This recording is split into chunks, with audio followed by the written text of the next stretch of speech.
there always needs to be this sort of triple win. Is it good for me? Is it good for my partner? And is it good for the world? And if I can't justify on all three accounts what I'm doing, then it's not a good idea.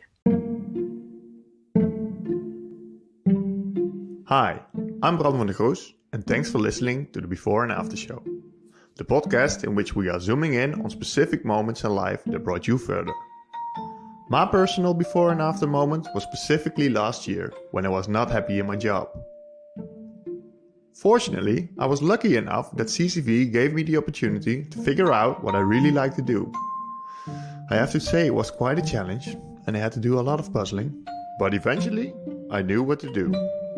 Make podcast. Podcast about personal stories, personal journeys, but most important, your personal events.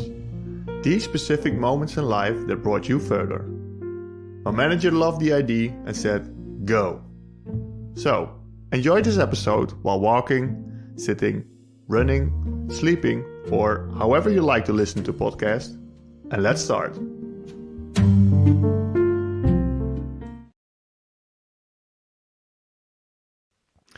She won 2020's Best Female Social Entrepreneur of the Year award in Germany. She was recognized by Edition F as one of the 25 revolutionizing women. She lived, studied, and worked in 9 different countries. She pushes young female entrepreneurs to start their own business. And she's the founder of ReDi School, which is a non-profit coding for tech-interested locals, newcomers, and refugees in Germany.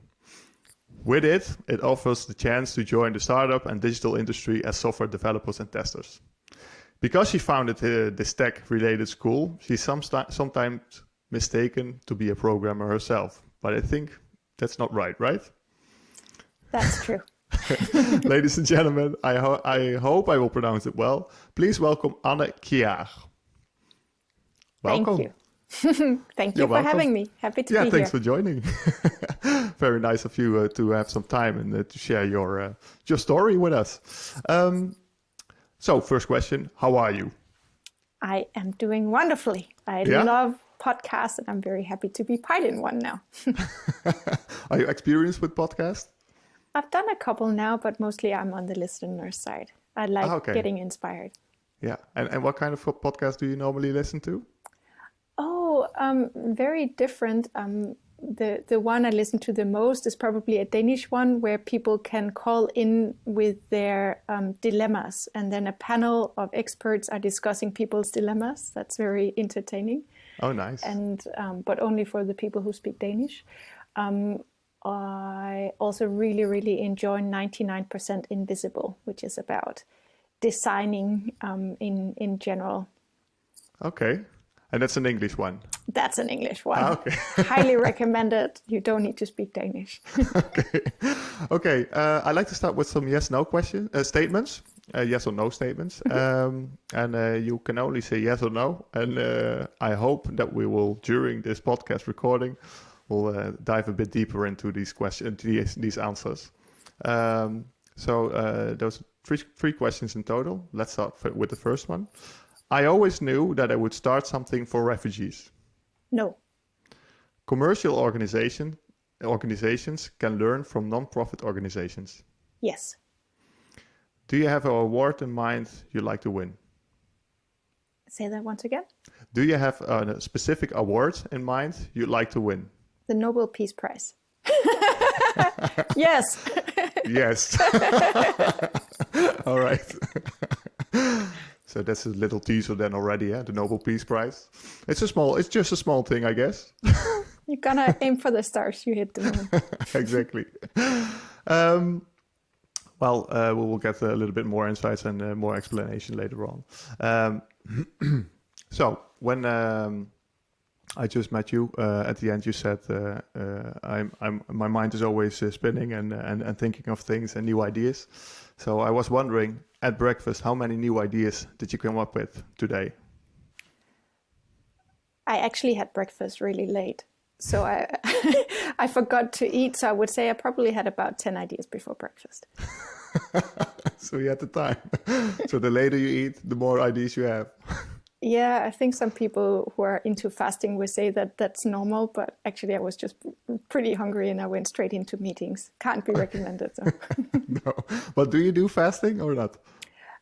Not on purpose, Okay. but I'm quite inspired by it. But I really do need my food.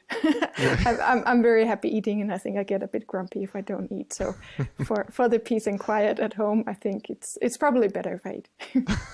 And they know that at home, so They know at home. that's good for them to know. All right. But as a person, do you always look for opportunities because you're having a lot of ideas, of course? Is this specifically you? I think there's definitely something in my personality that makes me very curious. It's also in my upbringing. So I think I'm an only child, so I had a lot of conversations with my parents growing up and was always taken very seriously what I thought about different things. And so I think that's one part of me. The other part is, of course, that led me to study innovation management. And when innovation is your discipline and your interest, like it is for me, I think you're always looking at the world sort of with the glasses of what could I improve here. So you're not necessarily just looking for ideas, but you're looking for things that are not working. And I like to look at the world with these glasses. It's probably also why I'm this interested in the podcast of 99% Invisible, because I think the best designs are solutions to challenges that we're facing on a daily basis. So this is how I see the world, as a lot of potential of making things better. And this was the same for you when you were a kid? Yeah, I would say so. I went to school first in Denmark and after that in Norway. And when I was in school in Denmark, we do a lot of project-oriented learning. So already, I think when I was 11 years old, I did my first project where we basically had 1 week off, and we were told to go out and define a problem in the world or something that we were interested in, and then go out and seek information about it, and then create some kind of an exhibition or a presentation on Friday. Back then, I think my first project was around female fashion, and especially looking into how female fashion has changed in the last 100 years. So my 11-year-old self was calling the local women's museum and asked if I could come and do an interview with them. And I talked to a journalist who was writing about fashion. And that became my first project when I was 11. And that seemed to go quite well. And I guess I was positively encouraged that adults was actually taking my ideas and my questions seriously. And I think I would do the same thing today when an 11-year-old boy or girl would call me up and ask if I would have time for an interview. I would be so curious to what they were going to ask me that I would also say yes. Yeah. What a nice story. But is it normal in Denmark to have projects like that when you are that young? It is.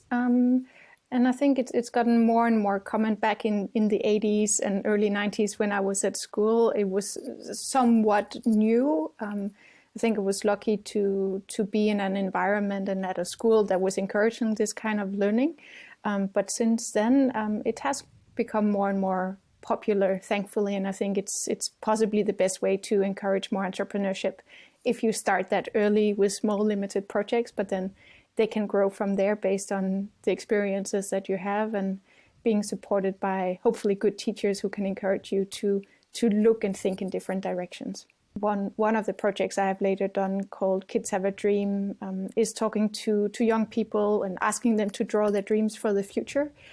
And one thing that I really learned, I've done this with more than 4,000 kids around the world, but one thing that I learned was really that if you ask a 6-year-old child to draw his or her dream or a 10-year-old, there's a huge difference in thinking about the future, because it's basically cognitively impossible for a 6-year-old. So they will come up with, I want to be a princess or I want to be Batman, but it's not necessarily related to actually what the future is, because you just don't understand it yet. But when you start getting 10 years old, you do understand that I will also be there in the future. The future is different from now. I can do something to influence my future. And that's an interesting discussion to have with young people. So age is super important, and I think around 10, 11 is a good time to start. Yeah. How did you come up with the idea? Kids Have a Dream? I was working in South Africa. Actually, I was doing my final project at the university I attended. I studied at a school called the Chaos Pilots in Denmark, where you study innovation and project management. And my final project was to come up with a new fundraising strategy for a nonprofit organization in Johannesburg that is working with HIV positive kids and mothers. And they were expanding from taking care of 50 to taking care of 250 people. So they really needed more money. And this organization was founded based on a dream of a HIV positive child who unfortunately couldn't stay with his biological mother and got adopted by a white South African woman back before, when it was still apartheid in South Africa. And his name was Nkosi Johnson. And Nkosi's big dream was to create a space where children like him could also stay with their mothers, even if the mothers were HIV positive. So his adoptive white mother actually made this dream come true, and she created this NGO that I was working for. So I was very inspired by how children's dreams and aspirations can actually be materialized when we let ourselves be inspired by them, and we also empower the children to work on these ideas. So that was the inspiration for Kids Have a Dream. I did the first workshop with, I think, 50 kids in Johannesburg back in 2006. And then I invited 70 kids from my village in Norway to also share their dreams for the future in drawings. And then I made that into an exhibition and brought mostly school children and high school kids into the exhibition to talk about what are the differences and the similarities and what our aspirations are for the future when we allow ourselves to dream with our eyes open. And since then, the project has sort of been ongoing now since 2016. Still, when I do have a little bit of time, I still love doing it because it's so interesting to see how dreams are changing with time. So, like now, when you ask, especially European kids, what their dreams are for the future, the number one dream is that they want to be famous YouTubers. and when I started the project back in 2006, I think this was like 1 or 2 years after YouTube was just founded. And this is a really interesting perspective to talk to the teenagers about and say, you know, the dreams that you are drawing right now, like the jobs that you will be doing, might not even exist yet. So allow yourself to really think outside of the box, and it becomes very, very tangible because in my lifetime, I can show them, like, I've been doing this project since the beginning of YouTube. And that really gets them thinking. And that's where interesting discussions about, you know, I don't know, flying rockets to Mars and I don't know, peace in space and similar things are being discussed. Oh, that's so interesting. And it works, maybe it works like this as well. When you are having specific goals for yourself and you write them down, it's proven that works better than you only think about it. Do you think that works the same with drawing your dreams for kids? Certainly. I think it might even be more powerful because when we write, I think it works for yourself, but it's a little bit inaccessible for others. And it definitely is always limited to people who speak your language. So if I write my dream in Danish, well, with Google Translate, you could probably understand it, but still it's limited. The interesting thing is when you make it into a drawing, it's universal. So if I draw the Nobel Peace Prize, you will understand that is my dream. And then we can start discussing it. And like, if I decide, you know, I just draw the award, you know, maybe that shows what my intention would be. But if I, you know, instead of showing the award, it's just a tiny little thing somewhere in the corner, but I show all the people, you know, that has been impacted with a possible, you know, a better life, you understand what my motivation is for wanting to win the prize, that it's not about the award, it's about having a positive impact. And there's so many subtleties that you can see in a drawing. and that becomes a universal discussion. So I do also in my work at ReDi School, where I have employees that come from 22 different countries. We do a lot of drawing together, because if I talk of leadership from a Danish perspective, it's a very flat thing. Like, the door is always open to the director's office. You can always walk in and come with new ideas. But if you say come from Syria, leadership, when you have grown up in a potential dictatorship, is very, very different. So the way that you would draw it could also be different.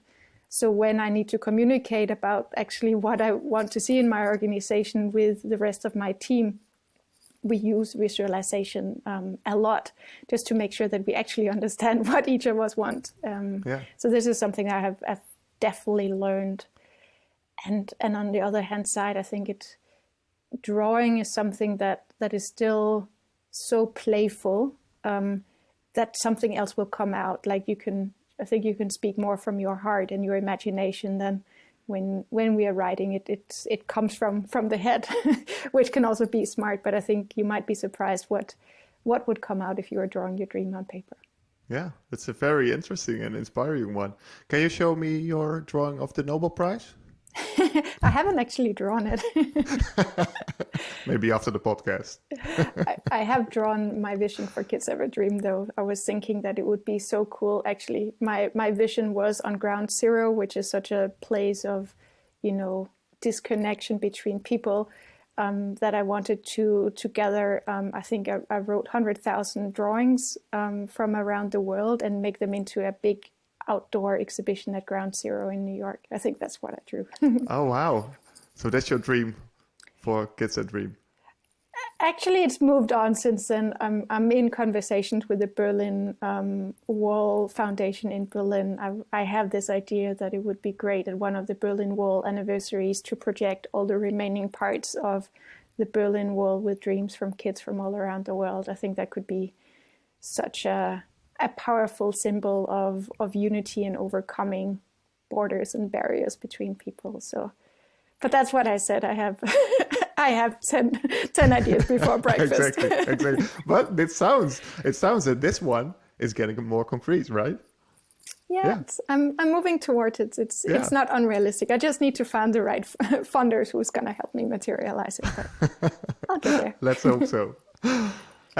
Does it work for all the ideas you have? Do you draw all your ideas, or is it just do you select them and think, okay, this is interesting for me, maybe I should draw it, or does it work like that?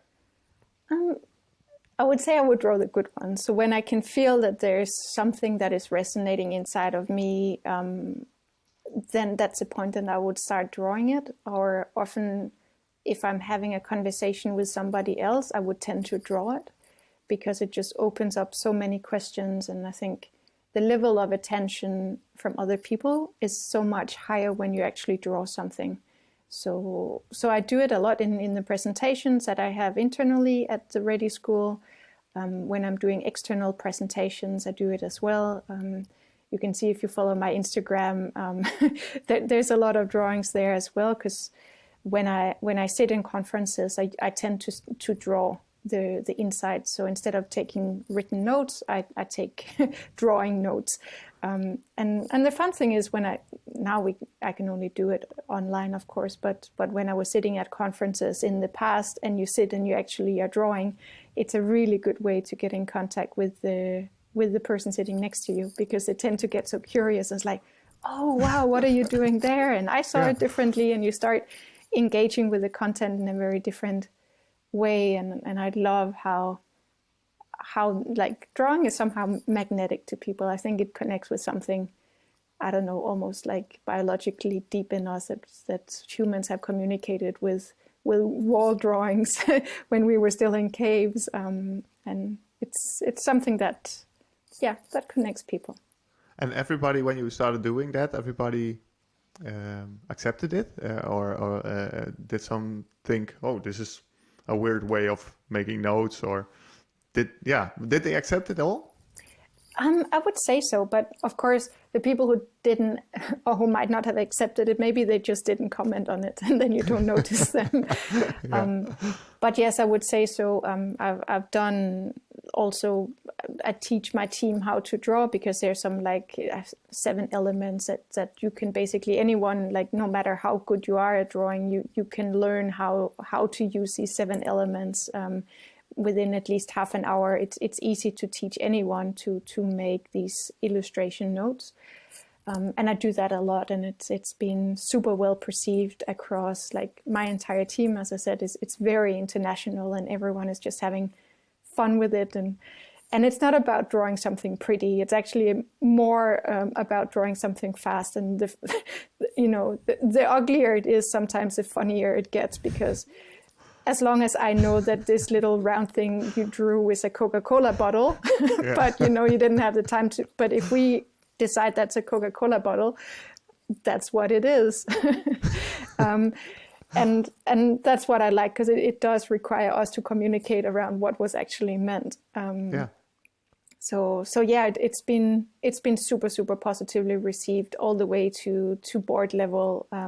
I think people get surprised often the first time that I start drawing something, especially if it's on a flat, or what you call it, a whiteboard in a corporate meeting. But I have never heard anyone say, it's unserious or childish or anything. Yeah. The fears that we might have, because everyone seems to just get just how useful it is and how much time you can save.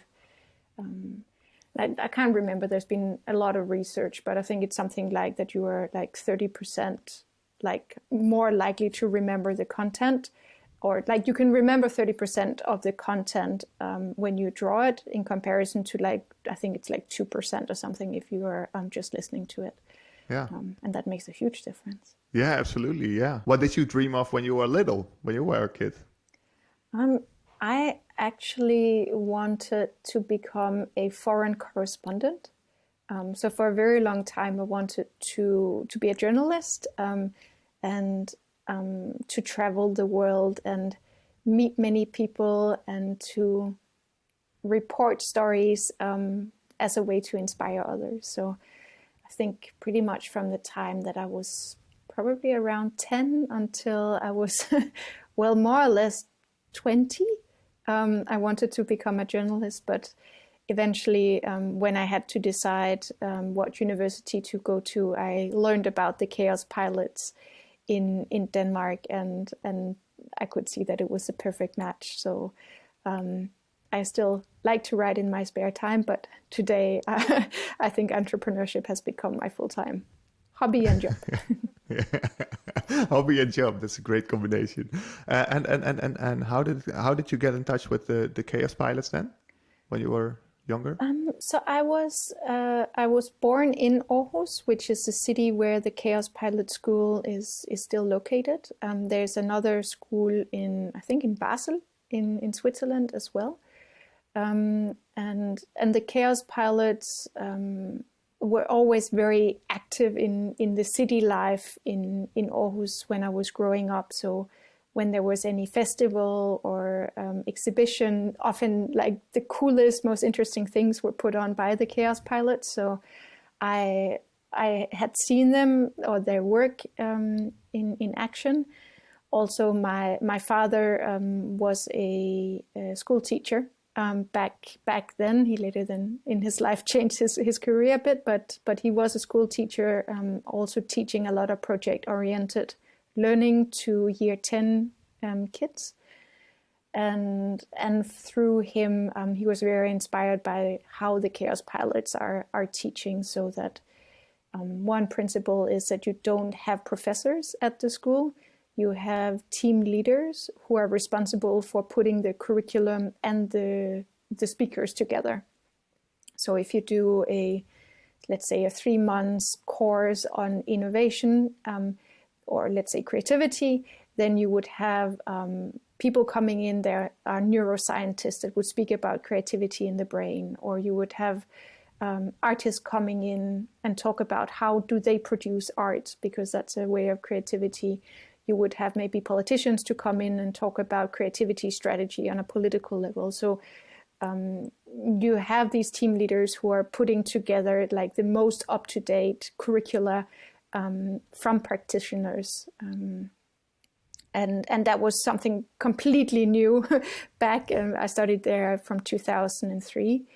And I just love that way of learning, learning through doing and learning by being inspired by incredible people who are out there in the fields and can tell you about what life is really like. And you're also reading some books in between, but mostly you're learning from people.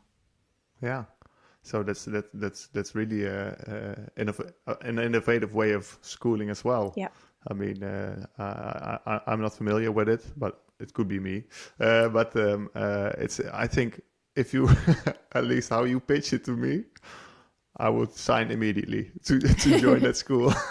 So talking about your study, did you study in Denmark, and you studied abroad as well, right? In other countries? I did. So, well, at the Chaos Pilot, you're based in Denmark, but actually in the second year, they like to send your 25 students in a class, and they like to send you to a location that is very hard to do innovation in, just as a way for you to be thrown into the deep end to see if you can swim. So actually, already in my second year, I spent, this is back in 2004, I spent 3 months in Cuba, in Havana, looking at innovation and creativity on a grassroots level. Then in my third year, I was in South Africa, where I started this Kids Have a Dream project. Then after my studies, I went back to Copenhagen, and I worked as a corporate social responsibility consultant, mainly looking at Samsung Electronics' CSR strategy for Scandinavia. After 3 years of doing that, I then decided it was time for me to go back to university and go back to real university. I got a scholarship to study a master degree in peace studies at the university in Tokyo. So I went to study in Japan for 2 years. Wow! So you've seen a lot of countries, and you lived there, and you traveled, you studied, you worked. Did you always wanted to do that, or did this just occur somehow? I think it came from when I was 10 years old. My parents decided, so back then in the 90s in Denmark, there was a lot of unemployment, and the Danish government at the time said that they wanted more unemployed people to get work experience. So they actually had the wonderful program that state employees were able to take 6 months off, and they would get half of their salary, and then they could go and they could do whatever they want. So if you wanted to travel the world in a camper van, or if you wanted, in the case of my parents, to move to Norway and renovate an old mountain farm, you could do that. And then an unemployed would take your job for that time to get work experience. And I love that concept. I wish, every state should have that. Yeah. It doesn't exist anymore, unfortunately, but it was a great thing in the 90s. So my parents moved to Norway when I was 10 for 6 months, and that meant that I had to get new friends, and I was born in Aarhus, it's not a big city, but it's still a city, and I moved to the Norwegian countryside in a small city with 3,000 people, or a village. So back then I needed to get new friends. I needed to learn a new language. I got to see a completely different environment than what I was used to, and was welcomed very positively. And it was a great experience for me back then. And I think that just inspired me and encouraged me to say, well, if I can do it once, I can do it twice. So when I was 16 years old, I was a Rotary Youth Exchange student in Australia and traveled there on my own for the first time. And that went really well as well. So since then, it sort of repeated itself basically until I was 30 years old. And I decided now it's time to put my boots somewhere and get some roots. And that's when I moved to Berlin, because for me it felt like the perfect storm of being such an international city, a city that was still trying to define itself, a place for both social innovation and social change and the startup and tech industry. So So hence I decided to move to Berlin and have been very happy there since then. And when you moved to Berlin, you started or you joined the Stanford Peace Innovation Lab. Is that correct? So I started the Peace Innovation Lab when I moved to Berlin in 2012. I had already met the good people at Stanford back in 2011 when I was writing my master thesis on open innovation processes. So I was at the university in Japan, but there was no professors that was deeply interested in my topic. So I went to Silicon Valley and worked for 3 months, or studied with Open IDEO and did my master thesis research with them when they had just started the Open IDEO platform. And It was very convenient. Stanford was just on the other side of the street. So for me, back in 2011, it was a very defining moment because I was sort of interested in the triangle between peace, innovation, and technology, which is not something that many people are interested in. It's usually just the two of the three in some kind of combination. And the Peace Innovation Lab is an offspring of the Persuasive Technology Lab at Stanford that is looking into behavior change of people. And they were doing a lot of research of how can you turn violent behavior into non-violent behavior, which gets very close to what we would call peace building. So that's how I got in contact with them, and then I basically got a wild card to set up the Peace Innovation Lab in Berlin because I had an idea, surprisingly, of how we could do that. And what did you hope to achieve? What was maybe first? What was the idea? So my experience when I arrived in Berlin was that the startup and the tech scene had a lot of good ideas and a lot of good technology, but they didn't necessarily have a lot of purpose, or they were using the technology to build problems that I don't find very interesting. Like they were, I would say, profit-driven, to say it at least. On the other hand side, I could see that the NGO sector and the public sector, were really trying to do something good for society and trying to tackle, the big social and environmental challenges that we have today, but they were not very tech savvy. So a lot of the impact that you can really get by applying technology was not something that was available for them. So it was interesting, how can you connect the for-profit and the non-profit world, essentially? And I always believe that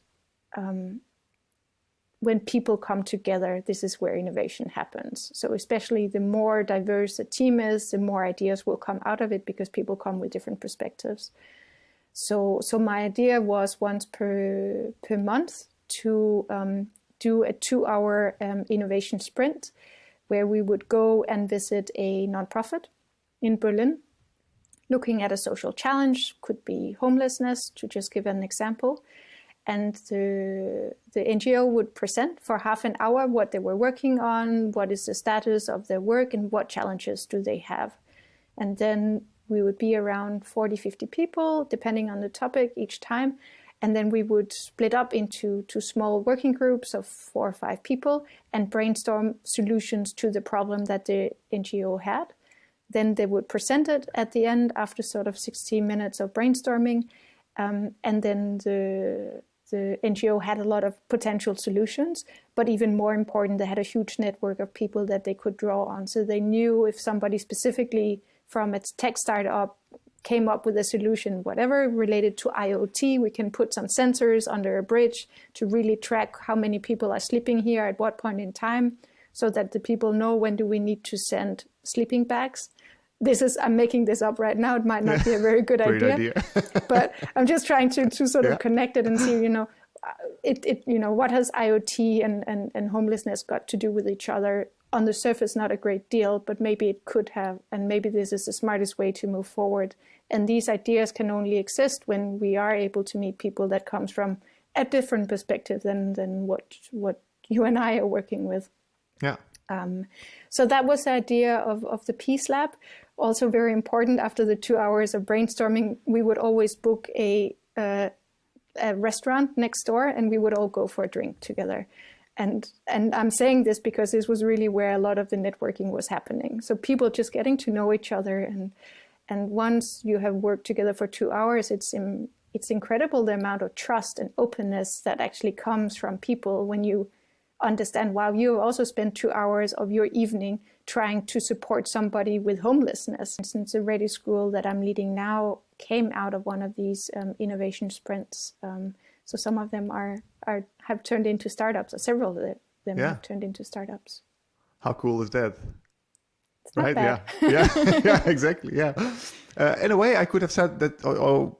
We can conclude that you moved back to Germany when you decided to move to Berlin.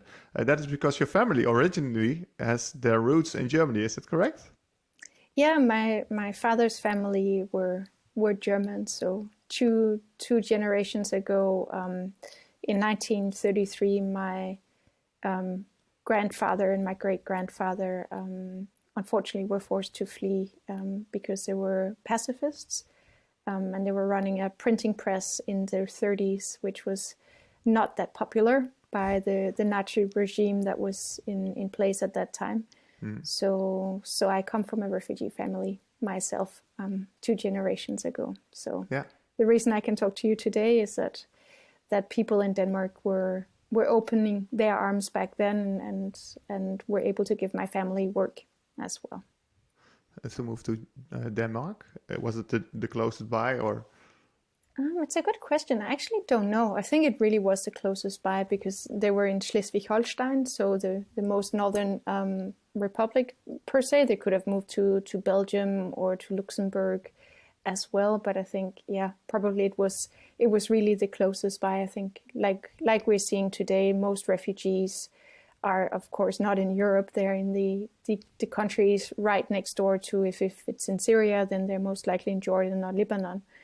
The same if we're looking at the African continent, the number of refugees in Kenya, for instance, is huge. And I think people most of the time forget that it's, you're going to go as fast as your money or your feet can take you. Mm-hmm. Yeah. Do you think that the past of your family did influence you as a person as well? Definitely. I think not sort of directly one-to-one. I think it's a bit of a coincidence that I'm working with refugees today as well. But I always was asked by my parents sort of what's the purpose, why I'm doing as I'm doing. And there was always questions around, how does this serve the good of humanity, essentially. It sounds a bit harsh, and it's not something you ask a little kid, but always sort of being asked, for whom are you really doing this? And just saying I'm doing it for myself or for my personal gain is not an expected answer. At the Chaos Pilots, one thing that I love is when you go and do an exam, you're also always asked, according to the values of the school, how your project is serving the world, because one of the values at the school is compassion. Mm-hmm. So I think it came from my family. It came from studying at the Chaos Pilots that for me there always needs to be this sort of triple win. Is it good for me? Is it good for my partner? And is it good for the world? And if I can't justify on all 3 accounts what I'm doing, then it's not a good idea. One of the ideas you had is created in 2015. You co-founded Refugees on Rails in that year. Was it related to the peak in the numbers of refugees which entered Germany? It was. So what we did was at the Peace Innovation Lab, we did a big co-creation workshop at Berlin Town Hall. And we brought together stakeholders and people from the community to really discuss what we could do to improve the lives of the newcomers arriving in Berlin. Mm-hmm. And honestly, after 2 hours, we had a lot of ideas, but the most important insight was that we looked around in the group and we said, are we actually sure that we have the right ideas? Because we have a massive blind spot here that there's no refugees in the room. And of course, like, who would know what refugees need the most other than the refugees themselves? So we immediately went out into refugee camps and just started making new friends. And from there, it became obvious. I met a programmer from Iraq called Mohammed, and he was talking about how he really wanted to work in the German tech industry, but because he didn't have a laptop, you obviously don't flee with a laptop under your arm, it would be too dangerous. Then he was really afraid that he was losing his tech skills and therefore couldn't continue programming. And that was the inspiration for why we started a tech school for refugees. It really came from that idea and that insight that the tech industry really needs tech talent. There's 86,000 available jobs in the German IT sector now. And when you talk to adult refugees, they actually don't want your help. They just want a job. Mm-hmm. And we would be just the same if you and I, were stuck in a refugee camp somewhere else in the world. So ReDi School really came out of this Peace Innovation Lab, and it came out of this design thinking approach, always talking to the users. Yeah, exactly. And because you said that you had a lot of ideas before as well to help them, was it that much different than when you went out and actually talked to the refugees? I don't think it was different, but it just remained ideas. But when there was a lot of thinking around, well, refugees and adult refugees that need jobs, and what skills are they really missing? But analysis doesn't help anyone. It remains a report. At the best case, it's maybe a PDF somewhere on a website. What really makes people into programmers is actually starting a school, and you need a different momentum to do that. So what got ReDi School started was that when I had talked to Mohammed, then we agreed that next time I bring 2 friends and he bring 2 friends. So in the second meeting, we were 6 people. And then we decided, okay, next time everyone brings a friend. So all of a sudden, things were really scaling relatively fast, and always in balance between the refugee population and the locals. So it was at eye level all the time. And that kind of ownership is unfortunately not something that was very present in a lot of the refugee help initiatives that were started back in 2015. A lot of them came from, really caring locals who really wanted to do something and who really wanted to use their own skills to do something. But therefore, the ideas that came up were not always relevant for what the refugees really needed. So just to give an example, I back in 2015, because ReDi School was really growing fast at the time and a lot of people wanted to support. And there was one organization who had collected something like 20 Canon cameras, like super high-end, top quality cameras, and they were photographers themselves. And they really wanted to teach refugees to take photos, to document their everyday life, because they thought it was important for everyone to understand what does the refugee experience look like. Mm-hmm. But no refugees signed up to their courses, because you can imagine if you're a Syrian engineer and you had a house and a family back in Aleppo, and then you come to Berlin and all of a sudden, everyone is in the same room, you're sharing a bathroom and you're sharing a kitchen. Obviously, you are no longer, at risk of having a bomb, in your house. You are in safety, but you are basically at the lowest point in your life. Yeah. And that's the point in your life that you really do not want to document of any kind of photo. And you don't want to learn it yourself, and you don't want any in your family to learn it. And if one of your friends learned it, you don't want them to take photos of you, because you don't want to remember this point in your life. And that becomes very obvious when you're talking directly to the refugees. They would tell you immediately why this is a pretty poor idea, even if the intention is good and the quality and the materials are all fantastic, but it's not helpful. And we saw a lot of these really well-meaning initiatives back in 2015. They also died pretty quickly because there was not a lot of traction. But I thought it was just a lot of wasted resources, a lot of hearts, I think, were broken. It's not nice when you want to help and nobody wants to receive the help that you want to give. But it's just so important to understand, am I actually giving this because I really want to help, or am I really giving it because I don't know better? Yeah. You were saying, please talk with the refugees so that you know how you can help.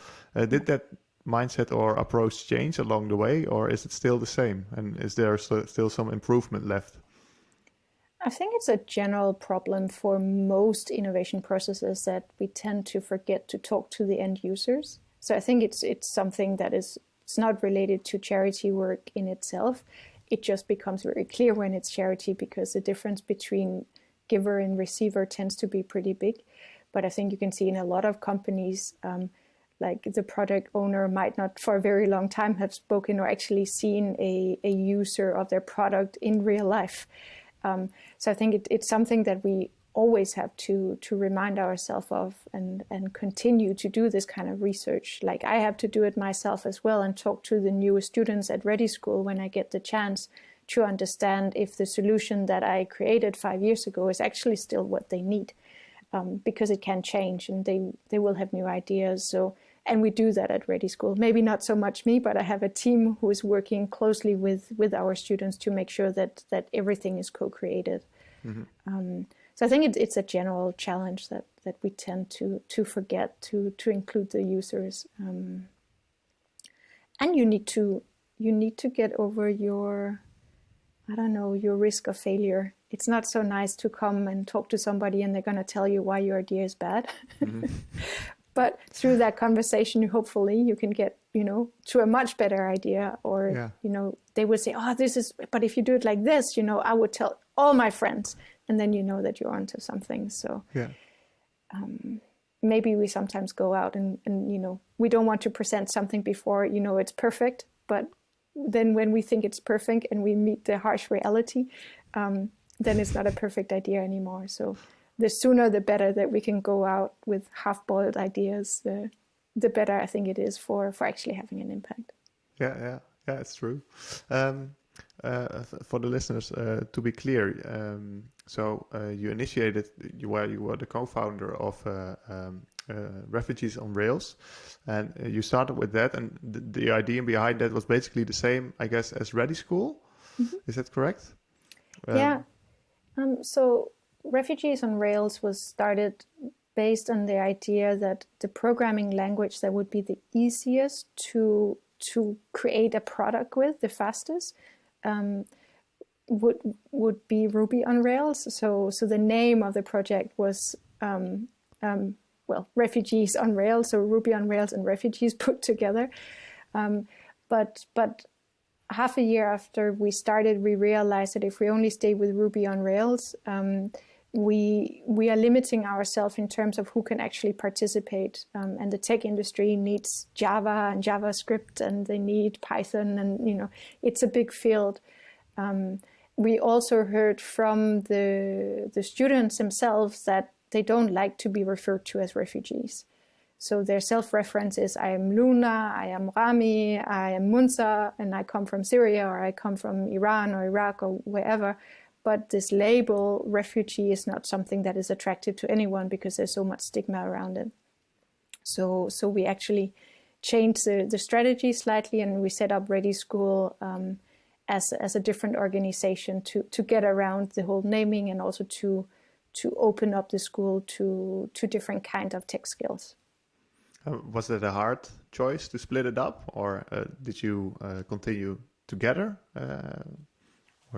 It was a hard choice because my co-founder at the time was very convinced that this was the right way of doing it, and which it might have been, but he really wanted to make it kind of open source, and that everyone could just start a school, and start a Refugees on Rails school, whereas I wanted to stick with a nail it before you scale it strategy.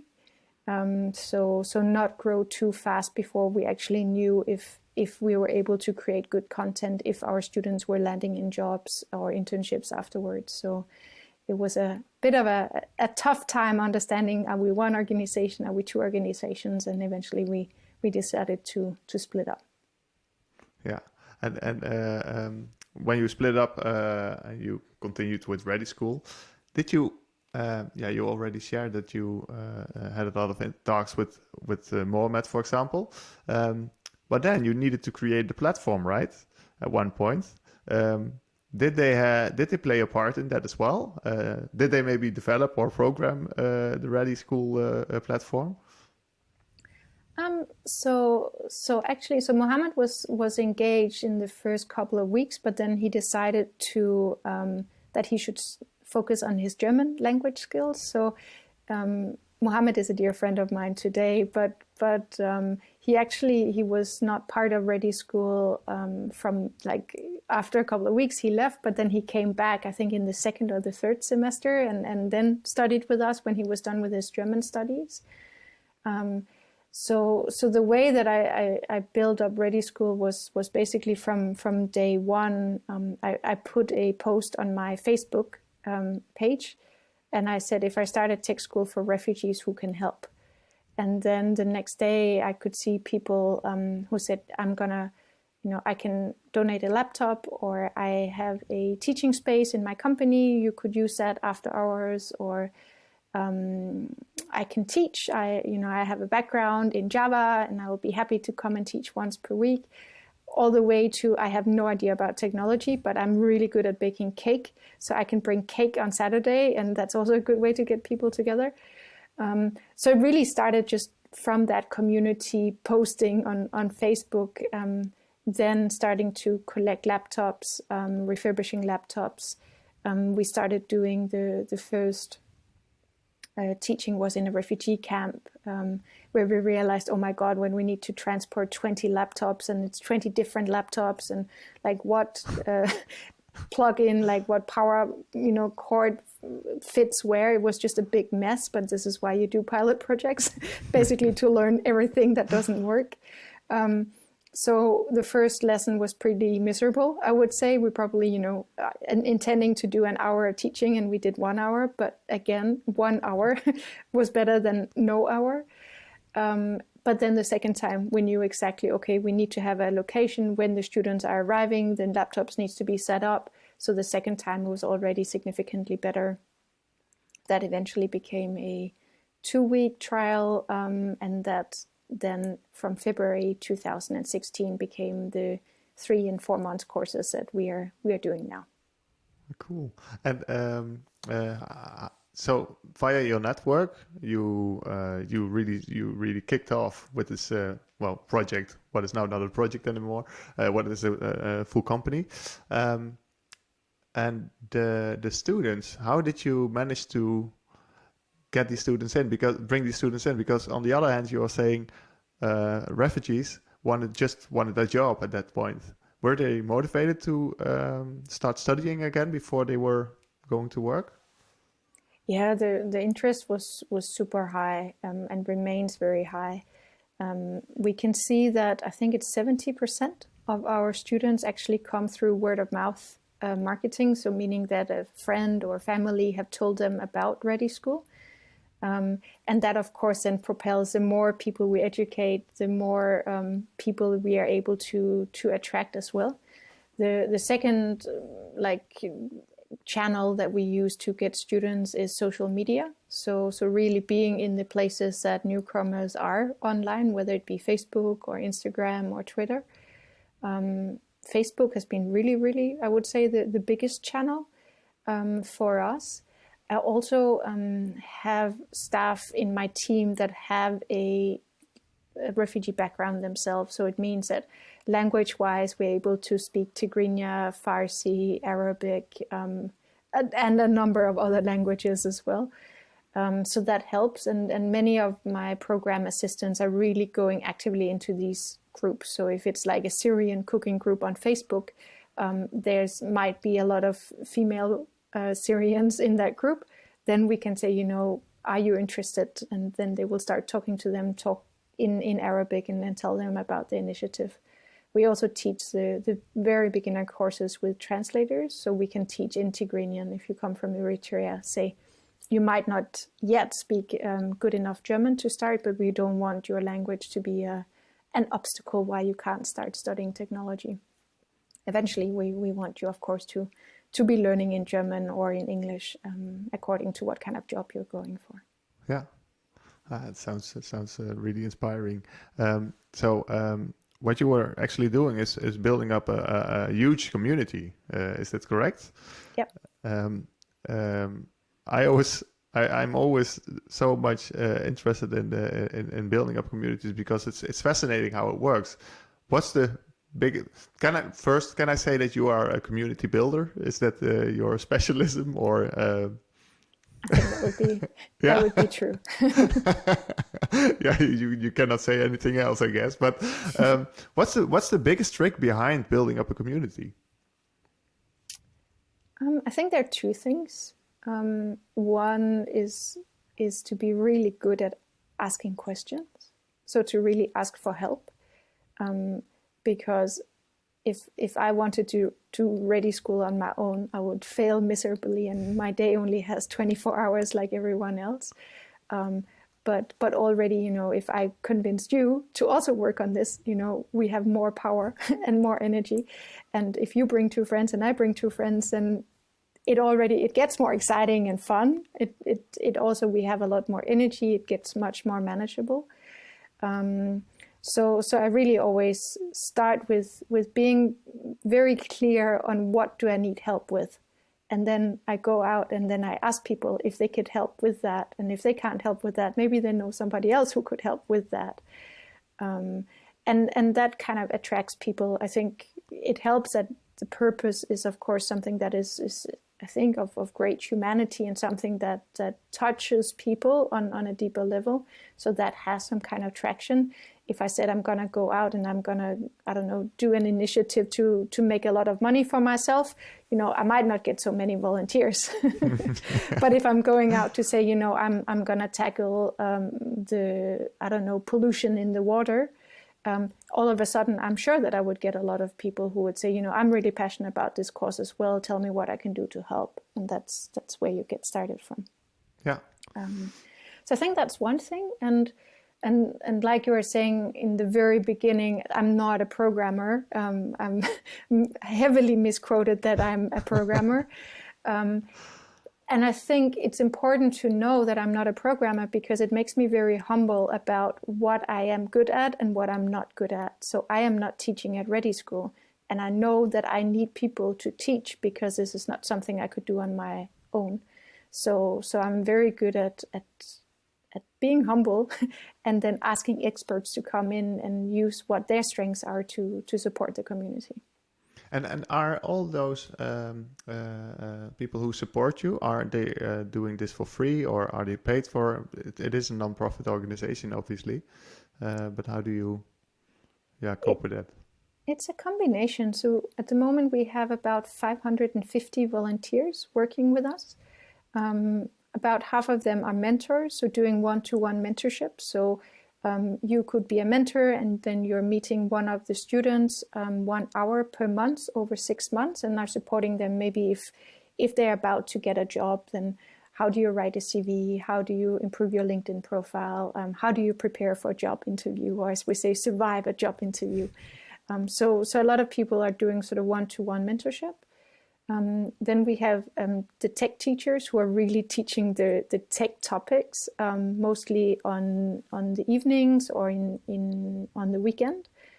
And all of these are volunteers. Some of them are volunteers, and some of them are corporate volunteers. So many companies we can see they really want to give back to their communities. They also want their staff to get a different kind of experiences, break out of the information bubbles that we all tend to be in. So companies like Microsoft and Cisco actually allow their staff to do volunteering. Accenture, Deloitte as well are supporting either sort of a one time where you might spend a day, or in the best cases, you actually over 4 months time can come and join for 2 hours per week. Okay. So it's a combination. Yeah. We do like most other companies. So when we have job postings, we put them online, and we ask our community if anyone is interested.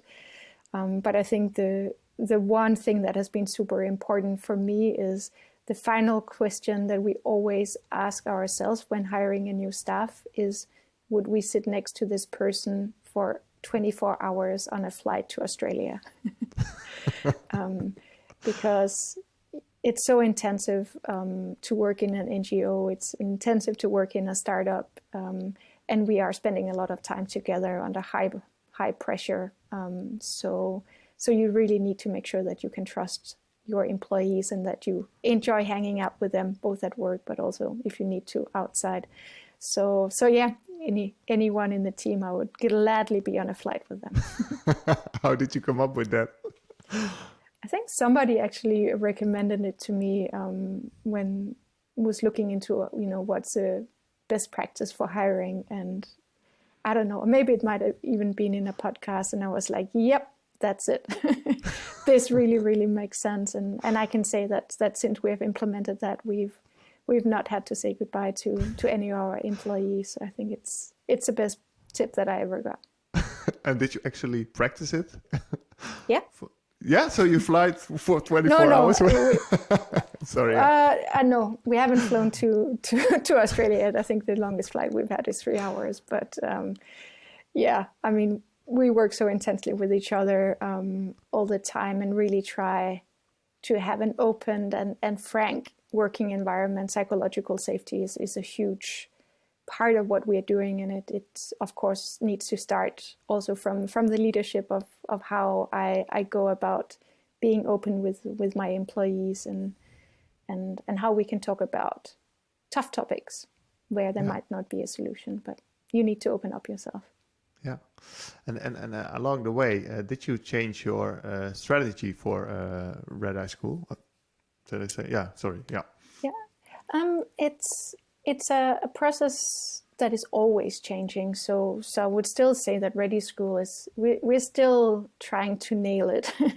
The hardest part is really to understand the business model behind ReDi School, because right now we're dependent on corporate partners and foundations who are supporting us, which means so the cost per student is about €1,000 per semester. And per student, which means that I need currently to do about between 1.6 million and 2 million euros fundraising, which is of course a lot.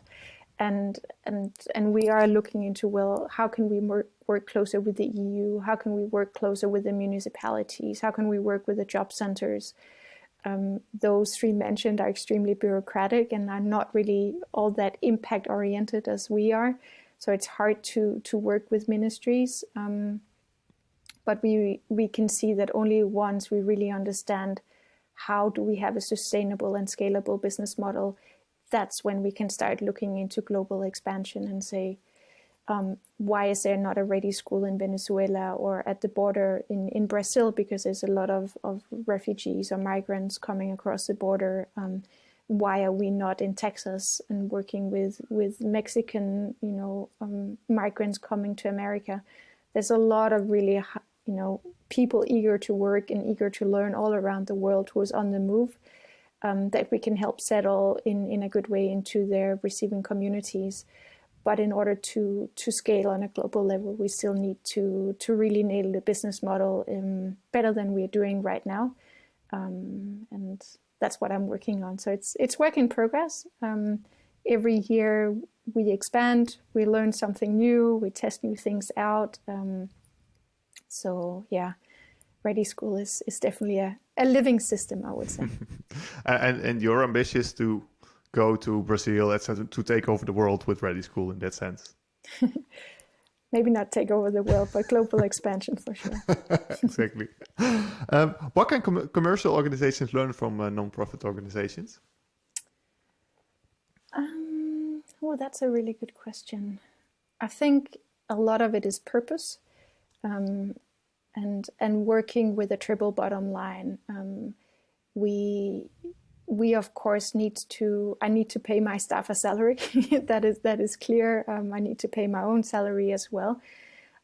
But it means that you, as a nonprofit, you need to be both really good at both looking at what is the impact that we're trying to create and making sure that the quality is high, because it is complicated to take people who just arrived in Germany and teach them tech skills to get them into jobs. It's a highly complex process that we need to be really, really good at. At the same time, I can only do that and I can only scale to help more people if I know what the business side of things look like. So you learn how to balance these two things, whereas in a for-profit company, of course, you need to have a good product, but it's about having a positive profit line in the end. And I think the future consumers, or the consumers already now, are just not okay with companies that is not socially and what do you call it, environmentally responsible. So I think companies are going to lose the new customers if they are not starting to think very, very carefully about their footprint on the world. Mm-hmm. Yeah, that's getting more important by the day. Yeah. So one day they will come to you and ask, how can you help us? Should you be open for that? They already are. Okay. so you're open that's for that. Good. Yeah, certainly. We work with about 180 companies who either are allowing their staff to be working as volunteers with us, or who are supporting by giving internships to our students or jobs. Companies are donating services pro bono, are donating laptops. So we have all kinds of sort of collaborations with companies because it's based on a win-win idea. Yeah, absolutely. What do you hope to achieve within the 5? What's your dream for ReDi School? So we recently had an offsite with the entire team and really saying, okay, ReDi School is 5 years old now. Where do we want to be in 5 years? And we're really interested in this kind of, I think you call it moonshot thinking. So what if ReDi School was 10 times bigger in 5 years? What do we need to do differently now? So now we're teaching about 2,000 people per year. So if we in 5 years were teaching 20,000 people, what would that look like? Where would we have schools? How would we be teaching? Who would we be teaching, etc.? So this is really what we are actively working towards.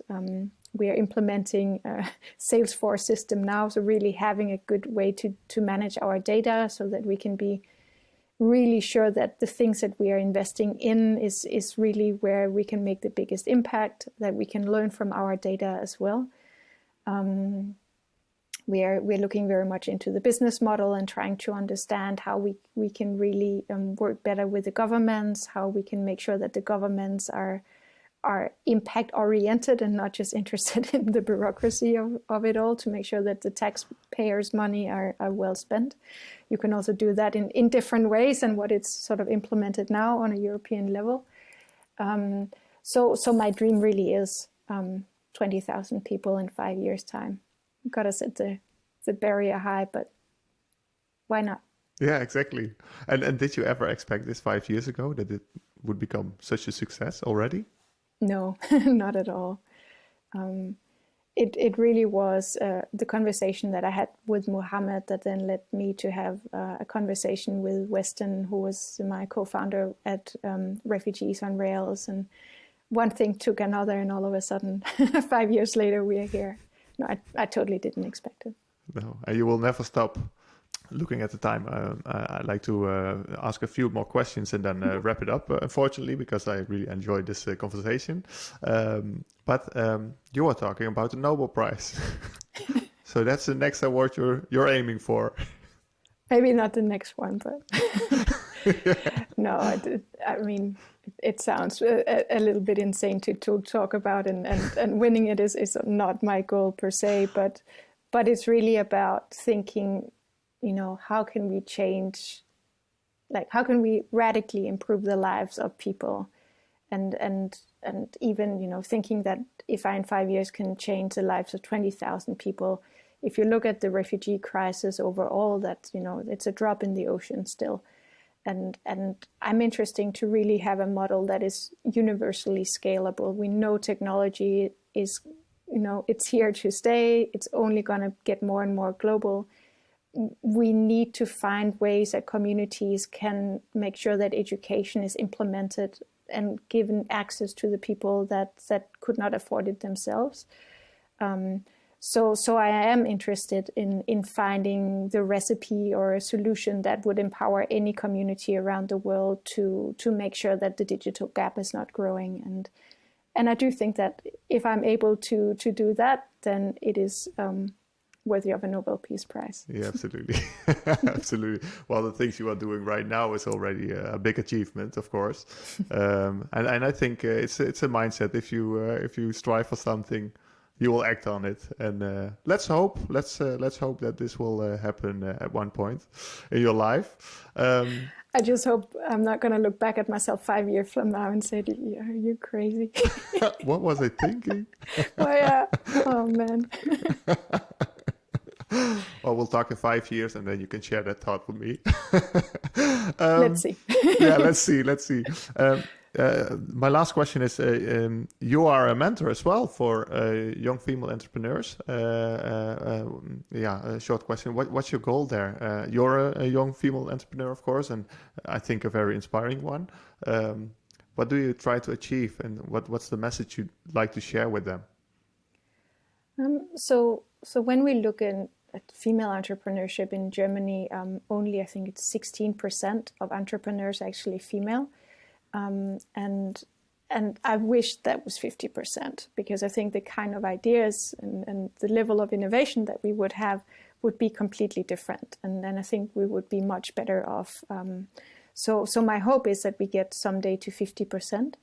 And at the Grace Female Accelerator, they have done a lot of research into why are there not more women founding companies. And one thing that they realized was that young women, when they're considering what should I do in my working life, if they have ideas and were thinking about projects, they're often discouraged by teachers or family, different professors who would say that if you're a woman, no, it's too risky. Like, get into a job, get 5-10 years experience, and you can maybe think about, becoming an entrepreneur.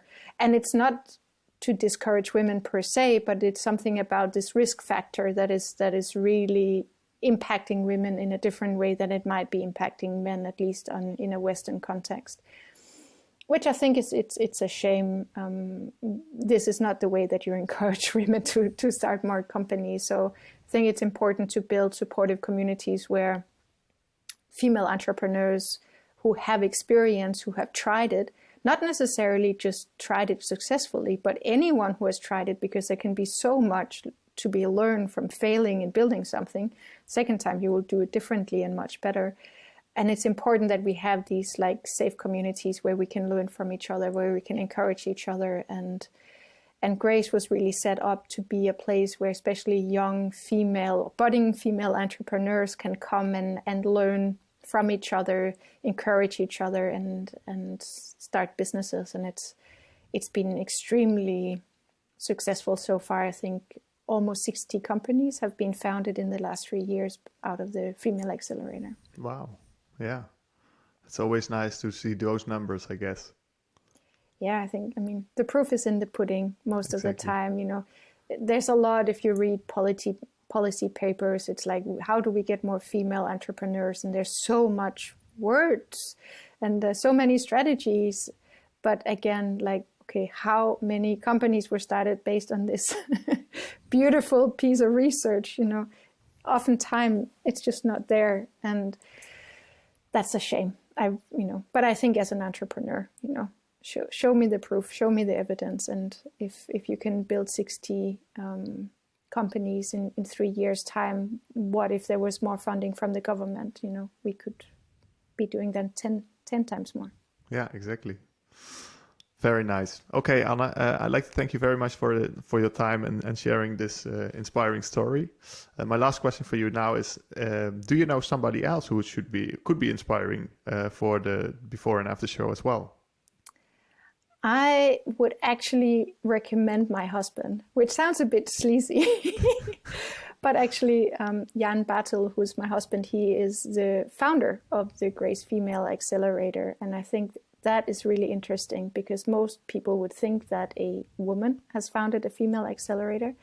But I think diversity is such an important topic, and it should both be males and females and anyone who, is in between. That we all need to talk about it. So yeah, to talk about female empowerment, I think actually my husband would be a good one. Okay, thank you very much for sharing. I think it's less hard for me to reach out for him since it's your husband. I can connect you. It's in the show notes. Please share it in the show notes. Thank you very much. Thanks for your time. I wish you all the best with ReDi School and all the ideas you have, and hope to speak to you in the future. It was a pleasure.